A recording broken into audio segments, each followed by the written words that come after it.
I have terrible news to announce, everyone. The Steelers have been eliminated from the playoffs. Their probably foolish championship aspirations have been vanquished under the might of an elite Kansas City offense. But don't fret, my friends, for there is a chance the Steelers can still go to the Super Bowl. Steelers still go Super Bowl? That's right, they can. It's all thanks to SeatGeek, the sponsor of this video. As an app that aggregates all tickets available in the resale market, they can help the Steelers get to the big game and fulfill destiny. It sorts all tickets from red to green on a 1 to 10 scale. It'll give you a view from where you'll be sitting. You can be scanned into the game on the app itself. And NFL tickets are vetted for authenticity, so you know you won't be getting undercut by scammers. The big game may be pricey, but if you use the code TREE in the link below, you can save $20 off your first purchase. False hopes can become real indeed. SeatGeek, fulfilling your team's Super Bowl ambitions. In a way. Now on to the main presentation. January in Dallas. A time and place where success isn't just expected, it's a birthright. For far too long, the Cowboys have been robbed of such glories due to what they may consider as a league-wide conspiracy. This year, however, things are different. Unlike the past 25 times Cowboys fans beat their chest about the franchise, they will be making incredible noise this postseason. If not in the playoffs, it will be by their fans yelling incessantly about them going to the Super Bowl. Even if they haven't made a conference championship in decades. A critical contest is about to begin for the Cowboys. For Jerry Jones, anything less than a powerful Super Bowl run will be punishable by death. Everything has been lining up for a date with destiny. Their first opponent to feast on will be San Francisco. The 49ers have been limp and ripe for the taking. Or so they think. San Fran did struggle to start out the year, but have been riding an impressive heat wave since that time. They were nearly knocked out of the playoffs entirely after being led to a cliff by the Los Angeles Rams. But fortunately, a fantastic MacGuffin descended from the heavens to save them in their time of need. His name is Deebo Samuel. Thanks to his efforts, an old rivalry will be renewed. Classic battles between these two franchises litter the landscape of football lore. And there's hope for another one to add to the legend books. Many may believe that the 49ers have a chance at stealing this wildcard game away from the hungry fans of Dallas, but Zeke needs to feed. Dak needs to join him. The defense is hungry. People can bitch about their so-called soft schedule all they want, but Dallas is legit. Where else can the Cowboys prove their superiority over the Bay Area than a clear path to their deepest playoff run in an age? Look at how the fans rush into the stadium. Over 93,000 people flocking to their religious shrine. It's Black Friday, but with football. They want to be the first to relish in the Cowboys and their greatness. This day will be even more special than it already is, however. This bout will be the place for the second Nickelodeon Bowl. Nothing makes things more epic than a CGI blimp defecating slime onto the field, and horrible slime monsters being summoned by Jerry to help the Cowboys win. Many believe that the Cowboys would have trouble with the 49ers running game. What a shock to those that knew the stakes, they would have trouble with their rushing attack and mid-range passing game. San Francisco would teach a masterclass on offensive production to score a convincing touchdown. Get ready, Dallas. There's plenty more where that came from. The Cowboy offense enjoys such a challenge by getting their shit wrecked by the defense. Can't just win by saying you're Dallas today now, can you? San Francisco has come to play, but there is hope. The revamped Cowboy defense managed to finally stop them in their tracks. They must settle for a field goal. The Dallas offense is moving with this great pass to CeeDee Lamb. Did I mention this team took the most penalties of anyone in the league this season? Whatever Dallas does, they keep getting in their own goddamn way. When they're not trying to unsuccessfully play NFL Street, they're taking more fucking penalties to give the Niners first downs. The defense is being revealed as a smoke and mirror show, as they give up big play after big play. Yet somehow Dallas Smite is standing firm. They once again force Robbie Gould to use his leg to go up by 13. Now we can see the incredible talents of the Cowboy offense go to work. See them feed the beasts at running back? Cedric Wilson using breakneck speed to bust out big plays? Dak spiraling the ball for a touchdown? Of course you do. This is Dallas, and it's as constant as TV broadcasts cutting to Jerry's suite during games. And it's also as constant as Trayvon Diggs being gashed for yardage and coverage. We'll ignore that, however, because he's a first-team All-Pro. The Cowboys at least stopped the Niners again and forced another field goal? Still only down by 2 scores? That's a plus, right? The time ticks to 3 minutes left until halftime. And things are getting a tad dicey in Dallas. They need to move quickly, but there are natural enemies of the Cowboys' might. The sun. For some hilarious reason, they have the windows facing to the west. So when the sun sets, it's a hindrance to any sort of passing game. Do you think you could catch like this? Fuck no, it's as if Gandalf and the Rohirrim are charging down to Helm's Deep. As Mike McCarthy mangles yet another game clock, the Cowboys head to halftime down by 2 scores. San Fran has the advantage, but there is trouble brewing. Nick Bosa was knocked out of the game with a concussion. They're losing a significant piece to their pass rush. It won't matter much if the Cowboys keep taking so many goddamn penalties, they may as well be sacks. Speaking of which, they sacked him anyway. Thank God for bad penalties taken by the Niners to give them life, but they do jack shit with it. The only benefit to this sloppiness is the punter hitting the scoreboard with a kick. One of the greatest names in football. Anger, sadly wasted on a punter. I only wish he were a linebacker. There is ugliness abound.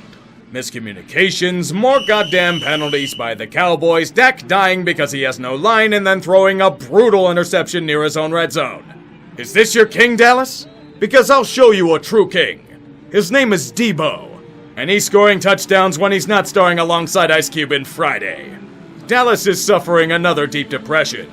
Their vaunted offense can do nothing. When they somehow do something, like an oddly incredible fake punt for a first down, they're so incompetently run that the punt team stands there, unmenacingly, for 30 seconds. And as they shit their pants and try to rush the main unit onto the field, they're so fucked that they trigger a delay of game penalty. Offensive geniuses at work. Lined up against the wall and a firing squad in front of them, they are headed to the 4th with nothing going. And all they can hope for is for San Fran to fuck up. Field goals to cut the lead to 13 won't cut it. It'd be wonderful for Mike McCarthy and company to be bailed out by this incredible blessing. Here's a 2nd and 11. Garoppolo getting away from the trouble. Overthrows it, gets picked! It's intercepted! On cue, the miracle has arrived. Jimmy Garoppolo suffered a shoulder injury earlier in the game, and it might be messing up his throwing mechanics.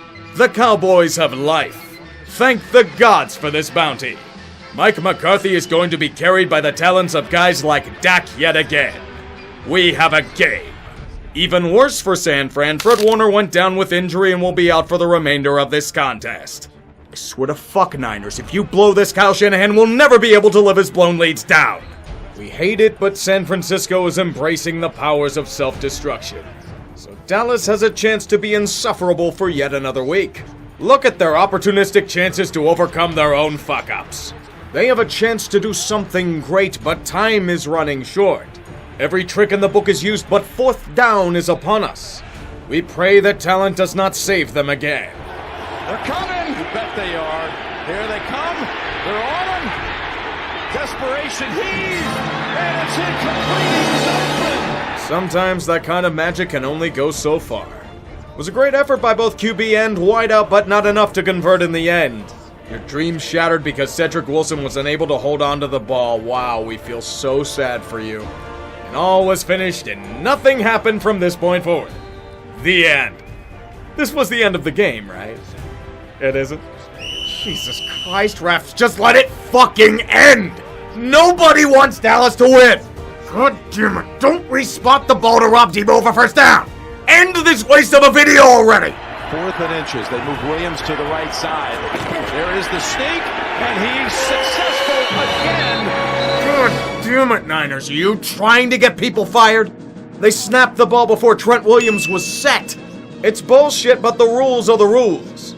And they must punt the ball back to Dallas, which immediately goes for a touchback.